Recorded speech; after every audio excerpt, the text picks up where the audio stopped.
Kami ang Team Pag-ibig na Totoo! Kami ang Servisyo Totoo! First time namin tatlo. Kinakabahan ako sa veterano na rito. Tiwala ako sa inyo. Aasa kami sa kanya. gusto naming talunin yung kabilang team. Serbisyong totoo, mga Kasi first timers sila. gusto namin patunayan na talagang yung pag-ibig namin totoo. Prepared kami. Prepared kami. Prepared. Pinapag-usapan na kaming gagawin. Alam niyo bang si Athena, 50 episodes ang minaraton para mag-review. Nag-review talaga kami. Naglaro din ako sa computer. Ang sabi ko sa nila, relax, enjoy the game. Yan ang bili ni Ate Sue. Relax, enjoy the game. Mananalo tayo.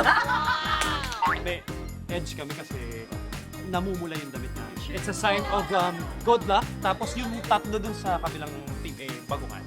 So, alam namin na medyo nangangapapa yung mga yan sa likim. Alam nyo, ang dami nagko-congratulate sa amin eh. Actually, sa kanilang dalawa. So, tuloy na natin. I-claim natin yung energy. Mamaya. So, let's go. Chemistry-wise, No doubt, no doubt. Not kahit di kami mag-rehearse, kahit alam basta magtinginan lang kami, alam na namin yung sagot.